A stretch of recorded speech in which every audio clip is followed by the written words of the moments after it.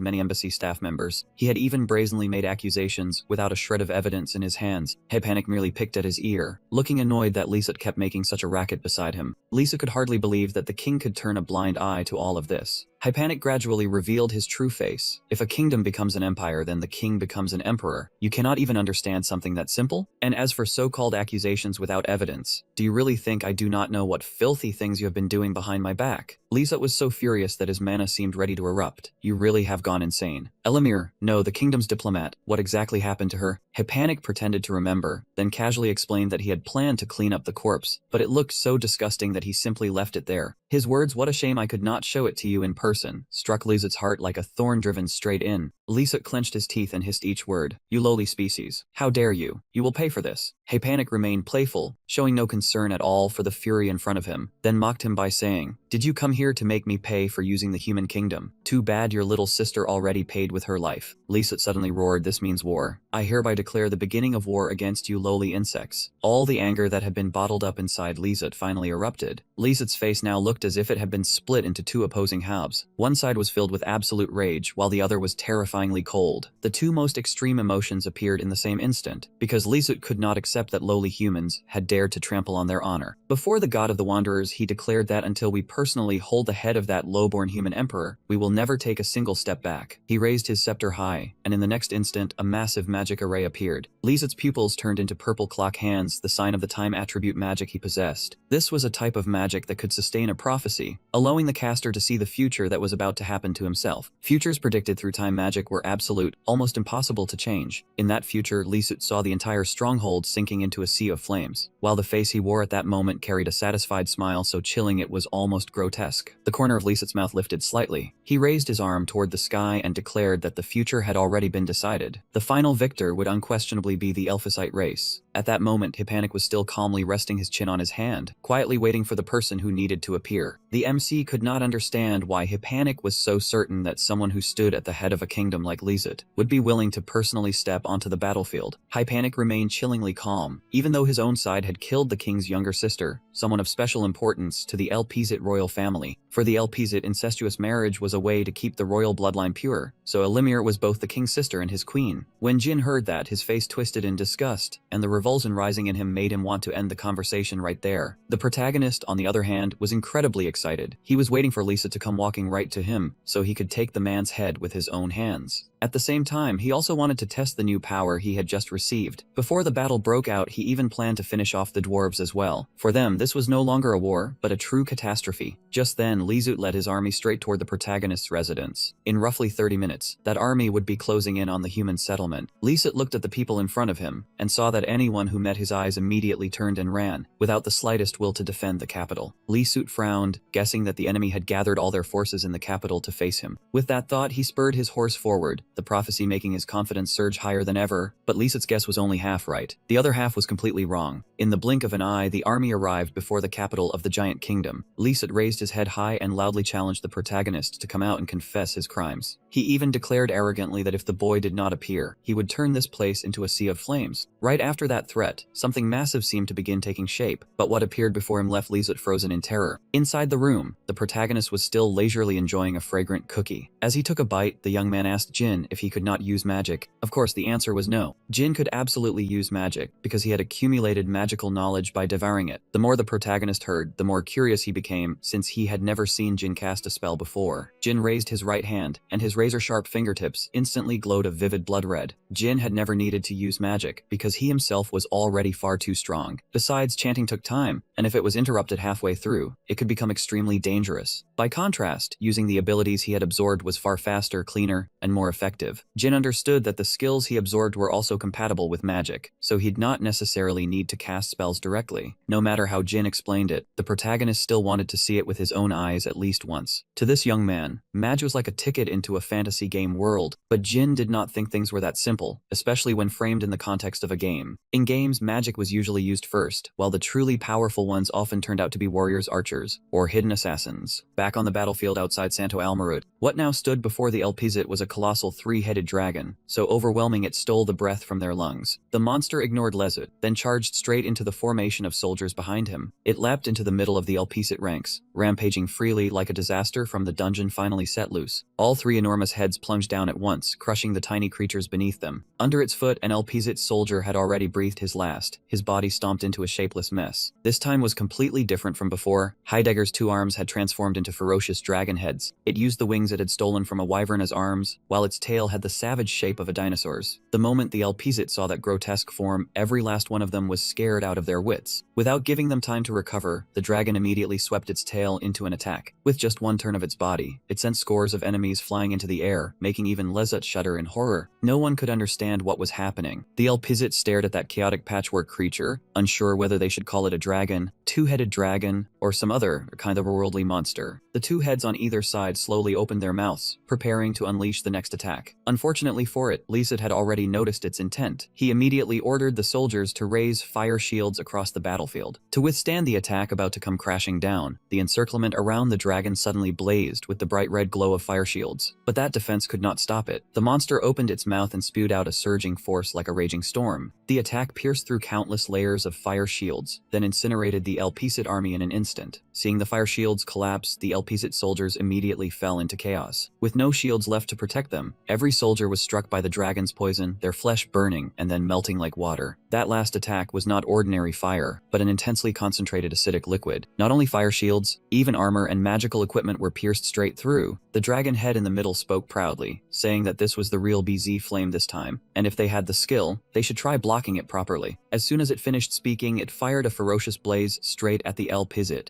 Lisut could not believe the sight before him, and began to wonder whether the flame in the prophecy was truly supposed to be their flame of victory. And then he realized that this hellish scene was the very image described in that prophecy. But now his soldiers were lying half dead right before his eyes. He looked up at the distant city wall and suddenly understood. The expression Hypanic wore in the prophecy was never fear of El Pizit. More precisely, it was hatred carved all the way into his bones, like a curse that could never be erased. Lisut suddenly felt utterly ridiculous. The future he had once seen had turned out to be completely real. The only thing he had invented in his own head was the outcome of the battle. Losing control, Lisut burst into laughter like a madman. He gripped his scepter tightly and clenched his teeth, blaming himself. A fool like me brought this disaster upon us, so I have to clean it up with my own hands. Right after that, he launched himself off his horse. Lisut shot into the air, closing in directly above the dragon's head. He prepared to strike from above. Countless magic circles appeared at once, but could that magic really bring down such an arrogant dragon? Lisut tightened his grip on the scepter and forced himself even higher. He deployed countless magic arrays, then charged straight at Kim, the most terrifying trump card on the battlefield. Lisut looked down at the protagonist struggling below, his eyes overflowing with killing intent. He continued raising more magic circles, layer upon layer, covering the entire space. Lisut lifted his scepter high and ordered in a cold voice, "Slow time." The spell immediately latched onto the boy's massive tail. Lisut declared that this was time-slowing magic stacked up to 7 layers. If it worked, then the instant time froze, the dragon would not be able to move even a little. But before he could even finish speaking, the tail slammed straight into Lisut. He was crushed into the ground, blood spilling from his mouth, his breathing ragged and broken. Lisut trembled and whispered, "How is that possible?" "That skill." The boy pretended his eyes were misting over, put on a regretful act, and said, "What a shame. Your skill still couldn't surpass mine." Up on the city wall, a soldier shouted excitedly to Hypanic, "Your Majesty, look! We won! This is incredible. As long as we have this young man, we can absolutely rule this entire world." Hypanic immediately replied, "We cannot. He does not obey me at all. He only does everything because of the contract, and if one day he is no longer bound by that contract..." Hypanic's face turned deathly pale as he remembered the nightmare from the prophecy. The 3-headed dragon would crush the kingdom. He continued, "When that time comes, that monster's claws will be pointed straight at us." Just then, a terrifying explosion rang out, and a sea of flames instantly swallowed the battlefield below. Meanwhile, the elf prince Dudan was sitting quietly in his room. This prince's life had practically been pieced together from failures. All his life, he had been compared to his 2 more talented younger brothers, yet at this moment, Dudan was still calmly enjoying his tea. The greatest achievement of his life was destroying Heidegger, a 3-headed serpent that had once spread terror everywhere. But compared to his younger brother's feat of capturing a dragon, that was almost not even worth mentioning. As for Prince Lisut, he had even taken down a colossal dragon. Even so, destroying Heidegger was still considered one of his rare accomplishments. In the end, Dudan learned to accept reality and quietly sipped his tea. His current position was appointed policy advisor. As the title suggested, it was a role meant to offer policy advice to the kingdom, but Dudan simply set his teacup down on the table. He opened the door and stepped outside. Everyone knew that a younger brother like Lisut, who could see the future, had no need for a policy advisor. That position was nothing more than an empty title. Dudan walked into the courtyard and murmured, "It is so quiet today." He clenched his hand and thought to himself that letting go of his obsession with the royal family had made his heart much lighter. Perhaps this was what people called wanting nothing and seeking nothing. A life like this was not so bad. Suddenly, the panicked voices of soldiers rang out, "Lord Dudan." They rushed over and dropped to their knees in front of him. Dudan frowned and asked the soldiers what exactly had happened. One of them reported in a trembling voice, "His Highness Lisut has fallen in battle against the humans." Dudan was so shocked he froze in place. "Lisut is dead?" The soldier remembered the sight of his comrades being wiped out, then answered in a choked voice, "Yes, Your Highness. And that is not all. The entire army of 20,000 that marched out that day was also annihilated." Dudan thought to himself, how could the hostages Kingdom G possibly possess such terrifying military power? But the moment he remembered that dragon, a chill ran down his spine. Could it have been him? Another person stepped forward and said solemnly, "Because His Highness Lisut died far too young, had no children, and never appointed an heir." That person raised the crown in his hands and continued, "Among the surviving members of the royal family, the one with the purest bloodline is now His Highness Dudan." Sweat broke out across his forehead as he stared at the crown before him. Dudan fell silent, his heart filled with hesitation. At the same time, Hypanic was sitting in his room, his expression so tense that his face had turned pale. The door was suddenly shoved open, making him jump in fright. Hypanic stammered, "You're here. But why do you look more and more like a monster every time I see you?" In Hypanic's mind, the overwhelming image of the boy's 3-headed dragon form instantly appeared. "Oh, the nobles on that side have sent a surrender letter." The boy sat down and replied calmly, "Is that so?" Hypanic handed over a sheet of paper and said, "Yeah, but this is one of their conditions for surrender." The boy picked up the paper and saw the words, "The Guardian of Kingdom G must be present at the signing of the surrender document." Hypanic asked cautiously, "If that is okay with you, could you come with me?" Jin arrived in the kingdom of El Pizit, where a towering castle stood beneath the roots of a colossal great tree. Right before the city gate, armored troops were lined up in strict formation, and the air was stretched tight with tension. Inside the reception room, the main character sat across from Hepanic and Yu Yin, quietly observing this meeting that reeked of schemes. Yu Yin suddenly slammed his glass down on the table, fixed his gaze straight on him, and spoke. He said that admitting his own weakness had made his heart feel lighter than ever. The moment he finished, Yu Yin placed a hand over his chest, as if confirming his resolve. From this day forward, he would no longer cling to royal bloodline, but would seek out a strength that belonged to him alone. And yet, ironically, that very blood was what had placed him on the throne. As Yu Yin spoke, he looked at the crown lying coldly on the table. Hepanic quietly frowned, wondering if this guy was actually drunk. Someone like him was holding the throne of El Pizit. Hepanic took a sip of wine and instantly understood why Yin had summoned that monster here as well. So this man was at his most volatile stage. Hepanic immediately pretended to sympathize, saying he understood completely, because his older brother had once been an exceptional genius too. Yu Yin looked up and asked, "Could it be that you were once in the same situation as me?" Hepanic nodded and said, "Exactly. You want strength of your own, but the circumstances around you clearly do not support that at all." Yu Yin nodded heavily, admitting that everything was indeed just like that. Meanwhile, he kept eating while silently watching every expression on the two people in front of him. Hepanic continued to dig deeper, saying that because of his bloodline, Yu Yin could not grasp enough power to change the entire kingdom. Those words made him feel as if he had awakened from a layer of fog. Hepanic went on, saying that also meant he could completely overturn the current foundation of rule, turning El Pizit from a kingdom of bloodline into a kingdom that worshipped true strength. Yu Yin placed his hand on the table, his voice beginning to waver. "If we change things that suddenly, I fear the entire kingdom will fall into chaos." Hepanic immediately asked in return, "In the current El Pizit, who deserves to be called the kingdom's greatest mage more than you?" Yu Yin fell silent, hesitation and awakened ambition clearly showing in his eyes. Hepanic continued whispering, like he was pouring poison into his ear. "If anyone resists, you only need to suppress them with power, with your own power." Those words were no different from opening a dark door inside Yu Yin's heart. He slowly clenched his fist, his breathing growing heavier. Mana began to glow around Yu Yin's hand. As if hypnotized, he muttered, "My strength." Hepanic looked at him and thought to himself, someone standing at the head of a kingdom could never easily believe such sweet temptations. But from the moment he drank that glass of wine, the outcome had already been decided, because Hepanic had secretly slipped a nerve-affecting drug into the wine. With only a tiny pinch, the prey's reason would begin to bend. The keyword planted in advance was his own strength. Hepanic remembered the moment he had deliberately advised Yu Yin to use his own power. At that very moment, the corner of Yu Yin's mouth curled into a twisted, terrifying smile. In his delirium, he repeated that this was my strength, I can use my own strength. The next day, Yu Yin sat on the throne, coldly looking down at his ministers. He announced that he had held talks with the kingdom of Ji hostage giant, and the result of the negotiations had been decided. If the war continued, El Pizit would certainly be defeated. He believed that this directly threatened the survival of the entire kingdom. Therefore, Yu Yin declared that El Pizit would surrender to the kingdom of Ji hostage giant. Hearing that, every minister below went utterly still, their mouths hanging open in disbelief. The whole royal court immediately erupted into chaos. Surrender? Impossible. How could they bow their heads to people they had always viewed as inferior? In their eyes, the enemy should be the ones kneeling and apologizing for the deaths of Elamir and Prince Lisat. Yu Yin silently realized the wave of opposition was even fiercer than he had predicted. He reached out to calm them, telling everyone to settle down and listen to his explanation. But from below, a mocking voice immediately rang out, saying that if it had been Prince Lisat in the past, he would absolutely never have allowed this to happen. Another person spoke viciously, saying, as expected of a spare royal, utterly incompetent, with no strength of his own at all. Those words instantly lit the fuse on the anger Yu Yin had been suppressing. Blue veins bulged across his forehead, his eyes widened terrifyingly, and he growled, "Who was it? Who exactly just laughed?" A magic array opened beside Yu Yin's ear, and his voice echoed throughout the grand hall. "Who dared to laugh just now?" The ministers panicked and scattered to both sides, revealing one man standing frozen in the middle. The old man trembled and forced a laugh, hurriedly denying that he had meant anything by it. But the moment he finished speaking, white smoke began rising from his eye sockets. The water in the old man's body was forcibly evaporated by Yu Yin, making him scream in agony, as if he were being burned alive from the inside. The entire court fell into terror. They shouted that the water inside his body was drying up. Before everyone's eyes, Yu Yin calmly cast his spell, letting steam surge from the body of the Eo clan minister. Yu Yin sank into the pleasure of power, thinking that with his own strength, he would definitely change this kingdom. That was the very moment the the future tyrant of Elpizit was officially born. At the same time, a sack was thrown onto the table with a heavy thud, revealing something inside that looked like white hair sticking out of the bag's mouth. Hypanik silently looked at the sack in front of him, his gaze darkening. He looked up at him, the one who had brought the requested goods straight to him. Hypanik looked at the sack and told him that with this, their plan could be considered 1/4 complete. He then asked what place Hypanik intended to target next. Hypanik replied that he was considering the dwarves, specifically President Torchbearer, then asked him if there was a problem. He explained that they were preparing to cut off the head of another nation's leader. Not only that, the Evermite Republic was also an ally of his kingdom, so everything had to be calculated with extreme care. The two continued discussing things in the room. He asked how long the plan would take, and Hypanik answered, about 6 months. He remarked that the time was shorter than he had expected, then asked whether Hypanik would need him over the next half year. Hypanik said that if nothing unexpected happened, he would not need him for the time being. Hearing that, he turned to leave and said he was going to take a vacation. Hypanik asked in surprise why it was so sudden and where he planned to go, while secretly wondering what this young man was preparing to do this time. He did not answer right away. He only remained silent in thought, as if calculating another move outside the current board. Kim said the place where he first woke up in another world was the Great Forest, a land where gigantic stone pillars stabbed straight into the sky, with an endless sea of trees stretching beneath them. True to its name, the Great Forest was a vast woodland on the continent of Elmuth, so enormous that the moment you stepped inside, you felt as tiny as a speck of dust. The forest was clearly divided into 3 layers: the entrance, the central zone, and the deep woods. Near the entrance, only low-level monsters appeared, like rot bears and venomous snakes. The deeper you went, the more the monsters' levels shot up, and the danger rose with them. And if you dared to set foot in the very heart of the forest, what waited for you could be disaster-class monsters, or even dragons. The main character decided to return to where it all began, following his memories to find the gigantic 2-horned red dragon that had once haunted the Great Forest. And the truth he uncovered was even more terrifying than he imagined. Among the abilities he currently possessed, from X-ray vision, body enhancement, transformation, and even dragonification, almost none of them were truly enough for the deep woods. The monsters he had eaten near the entrance were no different from appetizers compared to the creatures ruling this place. In the deep woods, even a red dragon only sat somewhere in the middle of the food chain. That was why the dragon the main character had once devoured had chosen to nest near the entrance. The moment that thought flashed through his mind, rows of towering spikes appeared before him. Suddenly, a pair of long, gangly hands reached up from beneath the ground. A pink-eyed rabbit was calmly nibbling on grass, looking so harmless it was almost bizarre. The young man instantly teleported behind it like a seasoned dungeon hunter, but the rabbit had already sensed his presence. The main character launched a crushing pounce, but the rabbit sprang away by a hair's breadth. He silently cursed how ridiculously fast it was, then realized what he needed here was not reptilian brute strength, but camouflage and escape skills. A week later, in that same area filled with towering stone stakes, the pink-eyed rabbit was still casually grazing as if nothing had ever happened. This time, the main character slowly materialized right behind it, so quietly that the prey never noticed a thing. He crushed the rabbit in an instant, then thought that after a week of experiments, he had finally recreated the ability he needed. Looking at the rabbit's corpse on the ground, he continued analyzing. Every creature on the continent of Elmuth carried mana. To cut off their ability to detect mana, he had to borrow a mechanism from creatures on Earth. By adjusting the color-changing reaction of squid with the chemicals inside the dungeon core, the main character created invisibility. He picked up the rabbit, while applying the movement style of bipedal creatures to his 4-legged body. With that in hand, he had basically completed his core survival skill set, and now he was finally qualified to enter the deep woods. In the deep woods of the Great Forest, the main character walked along a narrow trail, with dense rows of trees on both sides blocking his view. He glanced around and wondered if this was really the starting point of the deep woods. The scenery did not look all that different from the central zone, but at that exact moment, something suddenly dropped from above. The main character instantly detected danger and sprang away from a patch of blue slime that had just landed where he had been standing. The mass of slime began to tremble, its glossy surface moving as if it had a mind of its own. It shot forward at terrifying speed and sliced his body in two in a single beat. The main character collapsed to the ground, his body split apart. He stared wide-eyed at the thing that had struck him, his expression caught between shock and irritation. He muttered, "A slime?" In front of him was a wriggling blue blob, just like a low-level monster from a system game. By then, the main character's upper half and lower half were lying in two different places. The slime stayed quietly nearby, as if waiting for its prey to move. His lower half planted one foot on the ground, then staggered to its feet. But the slime immediately launched its next attack. With one gliding slash, both of the main character's knees were cleanly cut off. Now his lower body, calves, and feet were scattered in separate pieces. While waiting for his legs to grow back, the main character observed the slime and thought, does it sense movement through the ground? That ability is basically a master tracker using vibrations. In other words, it was a liquid-based movement technique. Remembering the moment it cut through his knees, he realized that by rebounding within an extremely narrow range, the power of its slash was amplified to a terrifying degree. With that in mind, the main character slammed his fist into the ground to create a shockwave. The slime reacted instantly, launching forward and slashing straight into his shoulder. Looking at the arm lying on the ground, the main character decided he would deliberately create vibrations to lure it into attacking exactly the way he wanted. He watched the slime leave behind his severed arm, and his gaze grew colder by the second. As soon as the blob crawled closer, he licked his lips and thought, I just need it to enter my range. The main character broke into a sinister smile, like a predator that had finally locked down its target. A while later, he continued deeper into the forest. Two mountains appeared before him, standing side by side, one a blazing red volcano, the other a snow-white peak, leaving him deep in thought. The slime's movement technique really was absurdly powerful. It could even be called the pinnacle of slash-based combat. If Zabanik had been here, he probably would have died on the spot. But after swallowing the slime, the main character concluded that he could not use that ability. Looking at the trembling slime in his hand, he understood that this species had no fixed shape to begin with, so its skill could not effectively combine with his own combat experience. On top of that, since it was almost mindless, the slime's memories held no real value either. In the swamp near the entrance of the great forest, countless tree trunks had been snapped, and huge mud pits were scattered across the ground like traces left by a rampage. This was the home of the lizardmen, a kind of beast folk with lizard-like heads who had once worshipped dragons. Someone stepped forward, looked at the ruined scene, and said in a cold voice, "This place really is a complete mess." The one who had just appeared was Zeon Hen, a holy knight of the goddess temple. Beside her stood a young girl dressed in temple robes. The moment Zeon saw the devastation before her, she frowned and asked what the hell had happened here. I have never even seen the shadow of my own family. There were no traces of the slaughterers left nearby. They had probably moved on to another area. She studied the uneven mounds and muddy marshland, then reached a grim conclusion. She went on to say that they had no other choice for now. Awkward as it was, they had to find a native Yu Yin and ask for clues. The girl accompanying her asked in surprise, a native Yu Yin. She was the saintess candidate of the goddess Enr temple. The female nodded and replied, "Yes, lady saintess candidate. I heard there is an orc village nearby, so we should head there first." Jin never expected that the moment the fight began, that monstrous green dragon would unleash a blow heavy enough to flip the entire situation instantly. The protagonist silently realized he had underestimated his opponent far too much. The power level of the central region clearly needed to be reassessed from the ground up. He gathered all his strength and launched a strike that was both fast and decisive. The monstrous green dragon had no time to dodge at all. It crashed to the ground at once, its body shattered in a miserable wreck. Parts of its body were severed one after another, and black blood sprayed violently. In its fury, the monster could not understand what this young man even was, or how he possessed such extraordinary inner power. As for the protagonist, he also realized this green dragon was harder to control than he had imagined. He transformed his hand into the shape of a shumai, then imitated Shumei's Hispanic attack form. However, that form was still unstable, and the power it released was far weaker than the completed original. If he had known the monster's body could be cut apart so easily, he would never have needed to use the complicated Hispanic spell art from the start. The protagonist slowly walked toward the dying green dragon. It panicked and begged him not to come any closer. He could clearly feel that his body had grown stronger by another terrifying level. At the same time, the Holy Knight and Enr had set foot in the Wani district, within the territory of the orc village. The scene here was bleak and desolate enough to chill the blood. In her judgment, the situation was almost no different from what had happened in the past. She had always thought the orc race were all savage beings, but the reality before her proved that not all of them were like that. She realized this place had embraced a culture of memorials and mourning for the dead. She knelt beside a grave, where a bouquet of flowers had been placed not long ago. While she was still observing it, Bursat stood on a higher mound, one hand gripping a shovel tightly. The moment he saw two strangers appear, he immediately questioned them with obvious caution. Seeing Bursat's fierce appearance, the female knight raised her hand to shield Enr. She calmly said that they both came from the theocracy. Bursat immediately asked why they had come to this place. She explained that she wanted to know what had happened here. The instant he heard that, Bursat's expression turned several times more terrifying. He ground his teeth and recounted that a monster had appeared in this village. It set a trap, then deliberately sparked a war with the dragons. In that battle, the entire orc tribe lost their lives, turning the village into the ruin it was now. The female knight went pale, fearing that the lizardmen village had also fallen into the same state. Bursat added that everyone there had probably been eaten. He did not know every detail for certain, but he had a gut feeling that the monster's active period was about to return. Bursat, the female knight, and Enr all sank into grief. The two from the temple promised to pray to the goddess, so the souls of the dead could rest in peace. Only then did Bursat introduce himself by name, while also saying that he was a Wanderer. In the orc village, the title of Wanderer was the highest honor, recognized only for the strongest warriors. Bursat's duty was to patrol the vast forest, detect anything abnormal, and uncover hidden dangers. The village's tragedy began from the moment that thing appeared. At the time, Bursat was still carrying out his patrol duties like he did every day. The female knight immediately asked what exactly the thing he mentioned was. According to Bursat, it was a strange vehicle made entirely of iron. The bizarre part was that it had no signs whatsoever of being pulled by horses. The mutants inside the vehicle had all died with their necks snapped. Bursat insisted those were definitely not traces of an accident. Even more noteworthy, those people were wearing incredibly strange clothes. The vehicle's door had been opened from the outside. Not long after he discovered that, strange changes began to occur throughout the forest. Every beast in the area vanished without a trace. A similar incident had also occurred in the Lizardmen village. As unease rose in his chest, Bursat immediately returned to his own village. But the moment he arrived, he witnessed this horrifying scene. The female knight immediately noticed something strange. If Bursat had not been here when the incident happened, then why did he know everything in such precise detail? Bursat immediately drew the sword from his back. From behind her, Bursat slowly reached his hand towards Zeon Hen. He said that if she truly wanted to know the reason, then she should take his hand. Zeon Hen shivered slightly with unease, but in the end she still did as Bursat said. She reached out, then tightened her grip around Bursat's hand. In that very instant, a brilliant orange light flared up and wrapped around her. She immediately sensed a strange current of magic surging through the air. Day Hen guessed that this was most likely magic with a time attribute. Zeon Hen could hardly believe it. Even here in the outer kingdom of Lizut, Bursat could still cast this kind of power, but Bursat stated that it was not merely mind magic, nor some low-level psychic skill. His true ability was reading the memories left behind in objects when he touched them. Zeon Hen understood at once. It was thanks to this ability that Bursat had been able to trace the culprit's trail. The steel needle, the shattered glass shard, and the broken sword all held the same memory of a mysterious creature. That creature had appeared in the Great Forest not long ago, and now that monster had returned. Bursat immediately activated mind resonance. The target's location was quickly locked down deep inside the forest. From the outside, the Great Forest looked no different from any ordinary woodland, but the deeper they went, the more everything twisted out of shape. It was a demonic realm far beyond imagination. Snow and ice existed right beside lava, creating an ecosystem that had evolved under conditions so extreme they barely made sense. In the frozen zone, the first thing that caught the eye was a lone mountain rising high, its summit sealed beneath eternal ice. Among countless dragon species, only one type had the strength to adapt and survive in that place. It was the ice dragon. The memory of the red dragon and its heaven-shaking roar suddenly surfaced with startling clarity. The image of the dragon flying across the sky above the port town of Suoty also appeared, surrounded by a sea of flames, terrified civilians fleeing in panic, and the boy Medan. The brutal dragon swallowed the entire town in fire, and with a single breath, it burned more than half the city to ash. Saint Candidate Enner suddenly snapped awake after Zeon Hen. Hen called her name several times in a rush. Zeon Hen called out once more, while Enner, having only just regained consciousness, still looked far from fully alert. Zeon Hen anxiously asked if Enner was all right, and whether anything in her body felt wrong. Enner quickly waved it off, saying she was fine. She had simply gotten a little too lost in thought just now. Bursat warned her in a stern voice to stay sharp, because no one knew when the monster might appear. Enner immediately nodded and obeyed. In truth, ever since she set foot in this place, sharp pain had been stabbing through her head from time to time. Enner did not understand what those memories were, or why they kept surfacing in her mind again and again. Especially after arriving here, the condition had only grown worse. As Enner walked, she wondered whether she had forgotten something incredibly important. Earlier, in the central region of the Great Mountain Forest, Jin had been lying in ambush behind a tree in the snow-covered woods. In front of the protagonist, 3 ice dragons were chasing down a tiny monster. The 4-legged monster charged forward in a panic, running as if death itself were breathing down its neck. As he observed, he thought to himself that even though this snowy mountain belonged to a fantasy world, most creatures still moved according to basic laws of physics. He wondered exactly how the mechanism that produced the cold here worked, and that was also the reason he had come to this place. Just then, one ice dragon opened its mouth, preparing to unleash a dragon roar. It blasted a pure white stream of energy straight at the dear monster. The tiny monster instantly froze in place, its entire body locked motionless in the snow. In the blink of an eye, it turned into a huge block of ice beneath that deadly breath. The young man remained hidden behind the tree trunk, quietly tracking every movement. He raised one finger that had transformed into slime to test it. In just a moment, that finger froze solid as well. At first, he had assumed the cold air was being produced with liquid nitrogen, but the result left him rather disappointed. It was not cold air at all, but simply water. The protagonist reasoned that the ice dragon's breath did not chill the air. Instead, it sprayed out a special kind of water that caused the temperature wherever it landed to plunge and then freeze. Meanwhile, the 3 ice dragons lightly picked up the frozen monster and carried it back to their lair. He also discovered that the ice dragon's attack could only show its full effect within this snowy mountain region. After continuing to observe their habits, he realized that the ice dragons had evolved to adapt perfectly to this harsh environment. Following the monster's trail, he made his way to the foot of the mountain where the ice dragon's lair was located, and he understood one thing very clearly: that evolution did not mean they had become stronger. On the contrary, they had very likely grown weaker, because they no longer needed to hunt directly all that often. After evolving, an ice dragon would spend most of its time asleep in order to reduce energy consumption as much as possible. Even so, to adapt to the snowy mountains, it had gained an extremely special, anti-freezing body, and that very body was what he craved, making a twisted, hungry smile spread across his face. He immediately transformed into his colossal red dragon form. Jin opened his jaws wide, aiming straight at the exhausted dragon lying motionless in front of him. A moment later, the ice dragons that had just returned from hunting came back, their bodies still covered in signs of fatigue. They quickly closed in on the cave entrance, then landed on the freezing sheet of ice. One of them suddenly froze, its eyes filling with unmistakable horror. Before them stood a terrifying red dragon, while their own kin had been reduced to a head, a tail, and a few sections of rib bone. It roared in panic. "What did you just do to my kin?" Mane glanced over coldly. "I was planning to take advantage of your carelessness and turn into an ice dragon. Too bad you came back faster than I expected." The other one flew into a rage and unleashed a blast of frigid air capable of freezing all things roaring. "Do you even know where this is, to dare run wild here?" The wave of ice instantly swept across the entire interior of the cave. It laughed smugly and coldly. "You idiot. You actually walked right into our lair." But amid the dense mist of cold vapor, several bizarre sounds suddenly rang out, and something that looked exactly like a tentacle shot out from within. That thing lashed straight across the neck of the ice dragon that had just attacked. The terrifying impact threw it off balance, sending it crashing backward. Mane stepped out of the mist. The tentacle from a moment ago was his transformed right arm, and by absorbing the ice dragon, he had grasped its body structure and the optimal ratio for resisting freezing. His body kept warping, every fiber of flesh seeming to be reconstructed by the evolution system. From the spot near the previous dragon's tail, his figure shot forward like a blur. The two ice dragons simply could not keep up with that terrifying speed. Mane swung both arms with brutal force, tearing open the throats of the two ice dragons in an instant. He landed lightly on the ground, while behind him the two massive ice dragons buckled, then crashed down onto the frozen floor. He ignored their corpses, thinking to himself that from today on, the ecosystem of the Great Mountain Forest's snowy range would definitely change, because the ice dragons had gone extinct. Right after that, the young man turned his gaze toward his next target, the towering lava mountain beside him. Meanwhile, at the center of the Great Mountain Forest, in the transition zone between the snowy mountain and the volcano, Xian Hen turned to ask the Saintess candidate if she still had the strength to continue, since the group had been traveling for quite a while. Enr gave a small nod. "I'm still fine." Xian Hen quietly observed her to assess the situation. Enr was not panting, not short of oxygen, and showed no signs of exhaustion, so she believed those words were true. Xian Hen nodded and reminded her, "If Enr feels tired, she must tell me right away." Bursat stepped out from the bushes, making Xian Hen immediately raise her guard. Bursat was carrying the sword from earlier, signaling for the two of them to keep moving. The three of them continued deeper into the dangerous central region. Suddenly, Bursat's sword reacted violently to something, the blade trembling without pause. The sword seemed to want to plunge straight into the ground, and Bursat hurriedly tightened his grip to hold it back. It was resonating with the charred footprints on the ground, and Bursat immediately understood that the one they were searching for had to be very close. Bursat pointed down at the traces and said, "One look is enough to know these footprints couldn't have caught fire naturally." Xian Hen frowned and asked, "Were these left by a monster?" Bursat answered with a grave expression, "Very likely." The group followed the direction of the footprints, slowly advancing forward. After they had gone a short distance, a terrifying wave of heat suddenly surged out from the volcano. Xian Hen quickly raised a hand to shield her face from the scorching heat. Sweat poured from Bursat, his tense eyes fixed ahead. Bursat said quietly, "It's him." Sure enough, Mane was standing there, his entire body blazing with fire energy like a monster that had stepped out of a lava dungeon. He sensed someone approaching, and his eyes shifted back with chilling, killing intent. Before that, in the volcanic region of the Great Mountain Forest, he had ventured deep into the habitat of fire-type creatures that had never even been named. The moment he saw those strange creatures swimming through the lava, the young man revealed an obvious look of hunger. Because even the ground here had been melted, the terrain constantly shifting like a living otherworldly realm. For that very reason, no one had ever been capable of approaching and fully observing this region until now. Mane kept walking calmly, completely unconcerned by the deadly surroundings. The only thing that caught his attention right now was one particular monster. He thought to himself, it has been a long time since the salamander scales proved this useful. Mane raised a hand and wiped the blood from the corner of his mouth, because the creatures that once existed here had all been hunted down by him, even pushed to the brink of extinction. Jin believed that reaction had created a bizarre mechanism far beyond ordinary understanding. The main character analyzed that body as a living chemical plant, constantly producing special substances. Those compounds were the fuel, while the ice dragon was like a massive storage tank, letting the dinosaur's blood vessels carry that energy throughout its body. Lee's sweat glands, meanwhile, were insanely sensitive, pushing that fuel out through the skin. The moment it touched the body heat of the lava creature, it burst into flames. From that chain of reasoning, the main character had truly become a hybrid monster, his entire body blazing like something that had crawled out of a dungeon. He flew into a rage, wondering who had dared sneak into this place. And it was clearly no ordinary group. The moment Zeonhen saw him, she recognized him at once and cried out in shock, "Master." But Bursat, standing beside her, was so furious that he stomped the ground hard enough to crack it. Bursat roared in rage, saying he was the one who had wiped out his entire tribe. He immediately turned back, staring hard at Bursat as if trying to confirm something. He asked, "Are you Bursat the Wanderer?" Hearing the other man call him by name, Bursat froze, then gritted his teeth and asked why he knew him. He only curled his lips into a cold smile, and then his face began to distort. In the blink of an eye, he had taken on the appearance of the orc chieftain, then casually said, "In the tribe, who would not know you?" Bursat went dead still, his eyes widening as he recognized the chieftain's face. Bursat went berserk and charged forward, shouting that he dared impersonate his chieftain. He tightened his grip on his sword, poured all his killing intent into it, and slashed straight at him. The main character did not even bother to defend himself. Bursat's slash only struck his outer skin, like a blade hitting steel. Bursat kept swinging Giulio Ventura, attacking again and again with a storm of sword strikes, but all of it was almost meaningless. Perhaps even he had not expected his own skin to be absurdly tough to that degree. Bursat revealed that all this time he had been training himself, waiting for this exact moment to take revenge. As soon as he finished speaking, Bursat tightened his grip on the sword even more, and his killing intent erupted violently. He cursed him, swearing to send the monster before him straight to the Western Paradise. In a single breath, Bursat used Giulio Ventura to stab the main character's body over and over. Each thrust was fast, heavy, and filled with hatred, but he still stood there and took it, not dodging, not saying a word. Right then, his skin began to seep a dangerous toxin. Bursat still did not stop, continuing to aim straight for his head with another slash. Even as the poisonous gas spread thicker and thicker, Bursat was still blinded by hatred and did not notice at all. Zeonhen watched the battle from behind, but her instincts told her she absolutely could not get any closer. She was a mess inside, unable to understand what had really happened between the two of them. One side was the friend she had just met, and the other was her own master. She knew she had to intervene, but she could not decide. But who was she supposed to help? Zeonhen understood that Bursat had a rightful reason, because he was taking revenge on the monster who had massacred his race. And yet, her master was the kingdom's protector, a knight who served as one of this place's central pillars. While she was still torn over which side to stand on, an abnormal sensation suddenly hit her. A foul, poisonous smell drifted over, making her survival instincts sound the alarm at once. Zeonhen jolted and stepped back, then immediately rushed toward Enr without a second of hesitation. She wrapped one arm tightly around Enr's waist, offering no long explanation, only urgently telling her to hold on tight. Before Enr could understand the situation, Zeonhen had already hoisted her onto her shoulder and dashed away, trying to get as far from the battlefield as possible. Enr panicked, completely unable to understand why everything had suddenly turned out like this. As she ran, Zeonhen said that what was spreading was venom. Meanwhile, the other side of the battlefield had already been covered by a curtain of poisonous gas, swallowing both Bursat and him whole. Only then did Bursat realize he had inhaled far too much toxin, but it was already too late. He hissed in pain, cursing him as a despicable bastard. Even though his body was practically collapsing, Bursat still forced himself to grip his sword tight, determined to pour everything into one final strike. He gathered the last scraps of his strength and thrust straight into the main character's chest with all his hatred, but his skin still could not be pierced. He stood there motionless, like an indestructible wall. Bursat trembled as the toxin corroded him, unable to believe the scene before his eyes. He realized that from beginning to end, he had not even managed to leave a single small wound on his opponent. Bursat gradually lost consciousness and collapsed to one side, while he only looked down in silence. He looked at Bursat's corpse, then coldly burned it to ash in a raging blaze. But this time he did not eat as he usually did. He simply threw the remains away. Elsewhere, Zeonhen was still carrying Enr over her shoulder, continuing to run from the danger zone. Enr struggled fiercely, wanting Zeonhen to put her down because Bursat was still back there. Zeonhen firmly refused, because her only mission right now was to protect Enr at all costs. Enr still naively believed things had not reached the point of despair. As long as the whole group worked together, they still had a chance to turn the tables. But Zeonhen crushed that hope at once, saying in a cold voice that they could not anymore. It was already far too late. Enr stammered, trying to persuade her, but Zeonhen calmly repeated the first lesson taught in Holy Knight training. A battle is not something you can judge with a few simple comparisons of strength. Zeonhen knew her own limits very well, and she could not let a rare saintess charge straight into her death. Enr argued that Bursat did have an absurdly tenacious life force, but in terms of raw strength and mana, he was nothing impressive, and Kim had likely stolen the high-temperature ability related to Giulio Ventura. Zeon Hen stated firmly that this was exactly why, even if they joined forces, they could not drive the main character back. Their only option now was to abandon Bursat and retreat immediately. Zeon Hen added that any normal person would surely think that way. Zeon Hen was about to mention her master, then corrected herself, saying he should not be placed in the category of something divine. She had absolutely no idea that something was falling right behind her. That object slammed down right in front of Zeon Hen, making her freeze as every word caught in her throat. It was a corpse burned black and twisted beyond recognition. Zeon Hen shuddered, her gaze instinctively stopping on the sword in the dead body's hand. With just one look, she could guess that the one lying there was Bursat. Right after that, the sound of footsteps and roaring flames came from behind, instantly tightening the air around them. Zeon Hen turned back in a cold sweat, unable to guess what this young man was thinking. If he assumed she and Bursat were on the same side, then everything was over. Every one of Zeon Hen's senses screamed a warning of danger. She was so terrified that she did not dare imagine what his next move would be. The main character spoke. "Long time no see, disciple." He went on to say that now the two of them could finally talk at leisure. Inwardly, he even told himself that Zeon Hen ought to be happy. In the past, Zeon Hen had always called him master and followed him everywhere. Now that he was willing to call her his disciple, he gave her a terrifying smile, forcing her to smile back. The main character's face darkened with anger as he said they could talk comfortably now. Zeon Hen stood frozen before his blazing body, able only to curse silently in her heart. Enr glanced at him with a tense, rigid stare. Right after that, she jumped down from Zeon Hen's shoulder. Enr took a battle stance, her eyes locked tightly on him. Grinding her teeth in fury, she asked why he had killed Bursat. Depending on his answer, she would attack immediately. Zeon Hen hurried forward from behind, grabbed Enr's hand tightly, then forced out a smile to greet him, saying it had been a long time. Enr glanced at her, stunned by the way she called him master. Did Zeon Hen really know him? Zeon Hen was just as uneasy, only saying she would explain later and telling Enr to stay still for now. Hearing Zeon Hen's greeting, he nodded in agreement, because it had indeed been a long time since he had met one of his own kind. The image of Midan during their battle suddenly surfaced in his mind. His expression grew focused as he said Midan had once been mistaken for one of his kind, but in the end he was not. Zeon Hen deliberately dragged out the conversation, pretending to be curious about who he had met after the Manticore. In her heart, she was frantically searching for a way to buy time and send word back to the Holy Nation. The main character quickly took the bait, calmly answering that it was a shape-shifting master. When he said the name Midan Hotbang, Enr looked as if she had been struck by lightning, her face darkening at once. Enr clutched her head, trembling as she repeated that name again. Seeing this, Zeon Hen panicked and called out to her. Enr's hands would not stop shaking as she held her head tightly, her mouth still murmuring the name she had just heard. Suddenly, her eyes flew wide open, as if darkness had swallowed her mind. She cried out for her brother. That name dragged Enr back into the memories this descendant of the Saintess had desperately buried. Time rewound to 3 years earlier, in the port city of Sozakvit, where only a gloomy air and heaps of rubble remained. The image of a dragon breathing fire and burning everything to ash appeared, marking the horrific disaster of the assault on Sozakvit. Amid the ruins, a little girl had her body pinned beneath a massive boulder. The little girl slowly opened her eyes in a haze of pain. Then she struggled to sit up, staring in confusion at the devastation stretching before her. Pain and fear showed clearly on the little girl's face when she realized she had lost one arm. She was Midan's younger sister, a child carrying mixed blood of the demon race and the elves, and at that moment, she could only call out to her brother with difficulty. Little Midan dragged herself through the area, searching everywhere and continued calling his name. Even after losing one arm, she wandered through pile after pile of rubble, looking for any clue about her only family. After a long time searching, the little girl finally learned where her brother had gone. When she heard that Midan had headed to a human city, she immediately set off straight for that place. But because her body carried mana and elven blood, the Holy Nation soon took notice of her. They immediately sent people to follow the little girl. After that, the Holy Nation intervened and altered her memories, while also granting her a new arm. The closer she came to becoming a saintess, the more visibly her skin changed. From then on, Enr, the descendant raised to become a saintess, was officially born. Her entire body turned white, while only the arm bestowed by the church retained a different skin tone. The holy knights escorting her on her pilgrimage to the sanctuary all had biochips implanted in their heads, devices used to evaluate both of their abilities throughout the journey. Based on those results, the Holy Nation would decide whether they could be promoted. Zeon Hen gripped her sword, carrying a noble mission, while the two gradually became inseparable. Enr was about to finish her 3-year-long saintess training. Accompanying her was the disciple of the monster Holy Knight Pius X, and so the two of them headed toward the great mountain forest, beginning their pilgrimage to the Holy Land. An emotion Enr could not put name to suddenly surged up in her mind. She furrowed her brow, her face twisting in pain, and forced out each word as she asked what exactly had happened to Midden Hotbang. Jin briefly remembered Man's silhouette, then said coldly that he was already dead. Enner's eyes widened, her face going stiff as if every emotion had been drained away, and she muttered that he really was dead. In that instant her eyes suddenly rolled white, and the air around her turned disturbingly eerie. Enner erupted in rage, violent winds spiraling around her body, while her eyes glowed as if some kind of magic had just been activated. Enner nearly lost control, screaming that she would never forgive the protagonist. But before she could charge in and attack him, Enner suddenly fainted and collapsed to the ground. The protagonist curled his lips into a cold smile, saying things were much easier to handle now, since Xianhen had been complaining about being tired from the start. Xianhen immediately hoisted Enner onto her shoulder, trying to stay calm in the middle of the chaos. In the flashback, she had said that before, but afterward she had secretly trained with extreme seriousness. Xianhen forced a strained smile and told him she was currently on a mission, so it would be best to continue this conversation another time. On the surface, she acted gentle and composed, but inside she was a tangled mess, because she had just tried contacting the Holy Nation through Giulio Aventura, only for the dense man of the Great Mountain Forest to completely block the connection. Xianhen was startled when she saw the protagonist suddenly walk straight forward. She hurriedly explained that they had no hostility toward him, that they had only just run into that idiot, and that they were here simply because this place lay along the pilgrimage route to the Holy Land. Xianhen said he could not kill her because the Holy Nation stood behind her, but the protagonist only replied coldly that she had chosen the wrong place. Before Xianhen could understand what was happening, he waved his hand, and the sparks around them instantly shot outward. Then he turned and walked away, while telling her to hurry up and follow, because if they did not reach an area with lower mana density, Giulio Aventura would not be able to contact the Holy Nation. Xianhen stood frozen, watching his back with a complicated look in her eyes. She quietly let out a breath of relief, telling herself that maybe her time to die had not come yet. In the Lizardmen village deep within the Great Mountain Forest, a place considered one of the holy lands of the goddess church, the Holy Knight Lizardman had once been a legendary figure in the early Holy Nation, thanks to his origins as a dragonborn boss. Near the Lizardman settlement, Xianhen stood behind him, silently observing this young man. She said the Lizardman village of the Great Mountain Forest was located in an extremely hidden position and was very hard to attack, but nearby there was a stronghold that resembled a Holy Land altar. Xianhen boldly suggested that if they went there, transmitting a message might go more smoothly, but halfway through speaking, she suddenly heard a voice calling out inside her mind. Xianhen widened her eyes in shock, while that mysterious voice continued asking what exactly had happened. Suddenly, a figure appeared behind Xianhen, and her body seemed to be possessed and controlled. That being spoke, saying, "First meeting, codename PP Hansen 33. I am Hilton, the one in charge of managing and operating the Holy Knights." The protagonist looked back with cold eyes. Xianhen's eyes now turned blue, and the voice continued in a solemn tone, saying it was an honor to meet the Knight of Knights. Hearing that, he immediately laid his cards on the table with Hilton, the one occupying Xianhen's body, and told him to stop saying things he did not mean and get straight to the point. Xianhen looked hypnotized, his eyes empty as he asked what the protagonist intended to do. The protagonist immediately corrected him, saying the real question was what he wanted. Xianhen then questioned whether he truly understood the current situation. He calmly answered that he had been stalking and psychologically terrorizing a holy knight and a descendant of the Saintess, while numerous holy lands were destroyed and countless massacres took place. A cold blue light shot from Xianhen's eyes, and she asked whether he truly thought he could demand anything from them. The protagonist calmly made his offer. What if he escorted these two out of the Great Mountain Forest safely? Xianhen silently weighed it, because losing both a holy knight and a descendant of the Saintess would be a massive blow, and Music was also an extremely special individual. After thinking it through for a while, Xianhen finally accepted and asked what he wanted in return. The protagonist smiled, then made a request that sounded simple: pretend nothing ever happened in this forest. Xianhen agreed, and he turned his face away, leaving behind a cold warning that she had better keep her promise. The protagonist quickly left the place, leaving Xianhen behind. The young man was still carrying Enner on his shoulder as he continued deeper into the Great Mountain Forest. Enner opened her eyes. It turned out she had woken up at some point and had heard the entire exchange between the two of them. The protagonist strode forward, thinking to himself that the dead weight had been cleared away, and now it was time to focus on the real target. When he thought of Hippanic, murderous intent carved itself across his face, because it was time for that emperor to build the foundation of his nation with the heads of other emperors. The moment he thought of that man, killing intent surged inside him like flames in a dungeon. The protagonist immediately transformed into a gigantic lizardman, his entire body covered in a blazing sea of fire. His long tail dragged across the ground, covered in sharp spikes, making the earth tremble violently again and again. Ahead of him, two monsters were furiously charging into each other, their collisions ringing out like an isekai battlefield, and he simply stood below, quietly watching the battle like a hunter waiting for his chance. The protagonist wore a sinister smile because the hunting feast had finally begun. Meanwhile, in the great mountain forest, in the land of Torch of the Evermite Kingdom, countless wanderers packed the area in front of City Hall, while a dwarf with a two-pronged beard stood on the podium giving a speech. The old man thanked the crowd, while promising that the Evermite Kingdom would operate from now on under the system of the Wanderer Republic. Behind a glass window, a lone figure stood silently watching the entire scene. It was none other than Torch King Biko G. Zanis, his face flushed red with anger, unable to understand what the hell this so-called president elected by voting was supposed to be. As he stared at the old man giving a speech before the Wanderers, his fury only grew, and he believed that if some nobody had climbed into a ruling position, then someone had to be pulling strings behind this filthy scheme. If it were not true, there was no way the entire populace would have gone that insanely mad all at once. With that, Biko swept his cloak aside and declared that he would personally step forward to save the kingdom from the brink of ruin. He barked orders to prepare the royal carriage, deciding to immediately visit their allied kingdom, Jijiang Canton. But the only answer he received was a dead, hollow silence so empty that not a single retainer could be seen. Biko's grand momentum vanished on the spot, because the authority maintained for hundreds of years had collapsed in just 6 short months. Just then, the door in front of him suddenly creaked open. Biko lit up with joy, thinking that at long last, there was still someone loyal enough to remain and serve him. But the one who walked in was Kim, wearing a chilling expression, with one arm twisted into the dragon-like claw of an otherworldly monster. His eyes blazed like fire and his voice dropped, thick with killing intent. "Found you, the second head." Biko panicked so badly he nearly lost his mind, having absolutely no idea who the terrifying young man before him really was. And yet, even in that life or death moment, he still arrogantly opened his mouth to provoke the other side. In the blink of an eye, Biko's head was hanging upside down, officially logged out of the game of power. At the same time, in the kingdom of Jiyiting Canton, inside the Emperor's office, our MC suddenly kicked the door open and stormed straight in without warning, leaving Hippanic frozen in shock. He walked in carrying a blood-soaked sack, his voice full of irritation, as if Hippanic still had not understood what a joke was. Hippanic kept his calm expression and explained that everything had been checked by the goddess, and that a king and a president were fundamentally different concepts. Hearing that, he immediately understood. The other guy's mass brainwashing skill had clearly been upgraded to a whole new level. At this point, Hippanic gritted his teeth and admitted that the method was almost flawless. The research results were also very promising, with only one problem left. Our MC raised an eyebrow slightly and asked in a cold voice what problem he was talking about. Hippanic immediately brought up Petitio. It was the only nation with anti-air defensive capabilities, and it openly opposed the dictatorship of the kingdom of Jijiang Canton. The reason was that this place held an extremely strategic position for transporting goods in both peacetime and wartime, but their history had once been trampled by the kingdom of Nbaplam. Because of that, in this relatively weak kingdom, rebel forces were constantly springing up like monsters in a dungeon. The current situation was still unstable, but if Petitio collapsed right now, a whole chain of troublesome problems would come crashing in. Hippanic praised our MC while skillfully expressing his wish for him to step in and handle the matter. He asked directly whether Hippanic wanted a temporary measure or a permanent solution. Hearing that, Hippanic's immediately brightened. Of course, the permanent option had always been his top priority. The problem was what price they would have to pay for a bloody purge. Our MC stated coldly that the permanent solution he meant was wiping Petitio off the continent, then building a new civilization from the ashes. After hearing that, Hippanic was left speechless. All he could do was clasp his hands and beg him to stop, saying the temporary option would be enough. A few days later in Petitio, Naval Commander Kenza Ambecker stood there surveying the surrounding scene, her face tense as a drawn bowstring. Today, the Guardian Duke of the Kingdom of Jijiang